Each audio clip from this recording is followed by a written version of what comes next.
Eu sou muito grato. Peço a você que você se inscreva aí no nosso canal, que você curta os nossos vídeos, que você divulgue nosso trabalho aqui.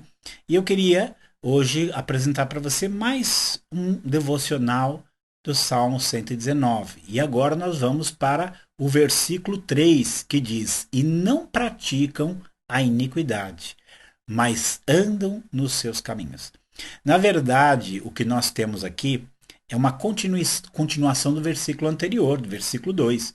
O versículo 2 diz: Bem-aventurados aqueles que guardam os seus testemunhos e o buscam de todo o coração, e não praticam a iniquidade e andam nos seus caminhos, mas andam nos seus caminhos. Então eu gostaria de compartilhar essa questão da prática da iniquidade. Gostaria de compartilhar aqui com você dois pontos nessa manhã para que você guarde essa palavra para o seu dia.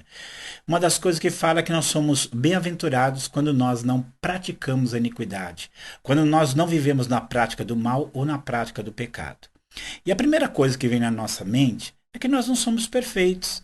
A primeira coisa que às vezes nos pesa como cristãos é olhar os nossos erros. Às vezes uma atitude mais agressiva que a gente tem, muitas vezes uma palavra mais indevida que a gente falou, muitas vezes uma omissão, algo que a gente sabia que deveria ter feito e não fez, já pesam no nosso coração.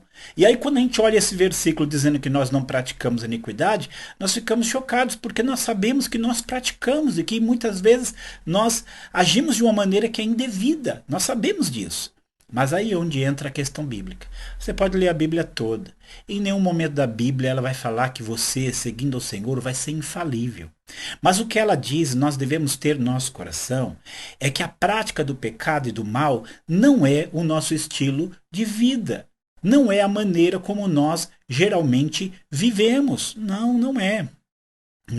A nossa maneira de viver é uma maneira direcionada por Deus, é uma maneira conduzida por Deus.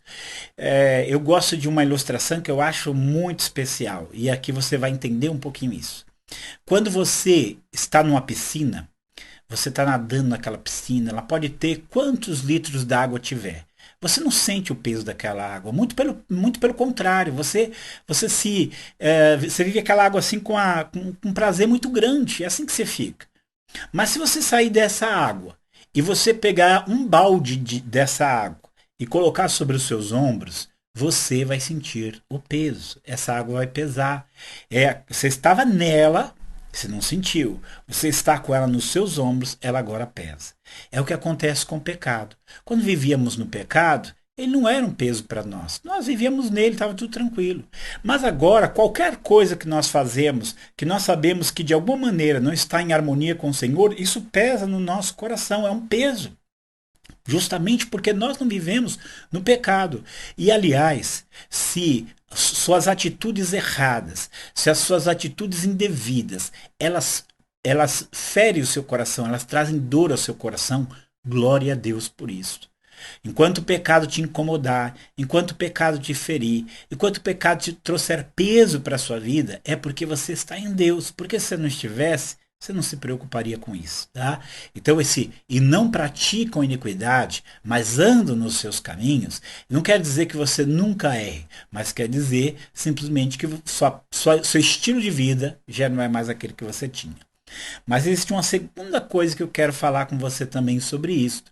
É sobre a questão de processo, né? De processo. Nós não vamos nos libertar de tudo que nos cerca, de todas as vezes hábitos ruins, da noite para o dia. Há um processo de santificação, há um processo de libertação. E se você é uma pessoa que se aproxima de Deus, que ora, que jejua, que lê a Bíblia, que se expõe ao que é de Deus, esse processo está em andamento. É que às vezes ele é tão devagar. Deus já tirou muitas coisas da sua vida, não significa que já não tem mais nada aí que precisa ser tirado. Muito pelo contrário. À medida que nós vamos nos aproximando da luz de Deus, nós vamos vendo mais as nossas falhas e nós vamos clamando a Deus por misericórdia para nos tirar dela. E aí nós vamos entrando nesse processo de santificação. Tem uma coisa que eu falo, às vezes fica meio engraçado, e às vezes pode ser até mal interpretado, né? E às vezes alguém fala assim, olha, mas o fulano ali é crente, mas ele agrediu a mulher dele, né? E realmente é terrível, ele não deveria ter feito isso e eu não vou justificá-lo e não vou aprová-lo. Mas essa pessoa provavelmente, antes de conhecer o Senhor, antes de viver com o Senhor, o costume dele, o hábito dele era conflitar, agredir e ferir sua esposa. Agora que ele conhece Jesus, ele quase não faz isso, mas em algum momento ele se desequilibrou, ele se afastou, ele se enfraqueceu e fez o que não deveria fazer. Agora, antes ele agredia a esposa dele todos os dias, hoje é uma vez por ano. Então isso significa que ele está se afastando dessa prática. Não estou dizendo isso para você justificar o seu pecado. Não. Eu estou dizendo isso para você não se desesperar. Você falhou, mas você pode ter o perdão de Deus na sua vida.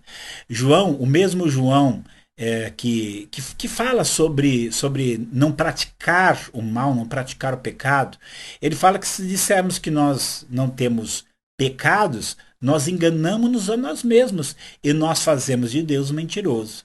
Ele diz: se confessarmos os nossos pecados, ele é fiel e justo para nos perdoar os pecados e nos purificar de toda iniquidade. Filhinhos, essas coisas eu vos escrevo para que não pequeis. Mas não peque, não peque, não peque. Mas, se alguém pecar, nós temos um advogado para com o Pai, Jesus Cristo, o justo. E ele é o sacrifício pelos nossos pecados. E não só pelos nossos, mas pelos de todo o mundo. Glória a Deus, que o seu estilo de vida é outro e que cada vez mais você vai se afastando da prática do pecado e vivendo uma vida abençoada por Deus. Que o Senhor te abençoe, que o Senhor derrame a graça dele sobre a sua vida e você possa ter um dia, uma semana muito abençoado na presença dele. Obrigado aqui por assistir e por compartilhar o nosso devocional 119.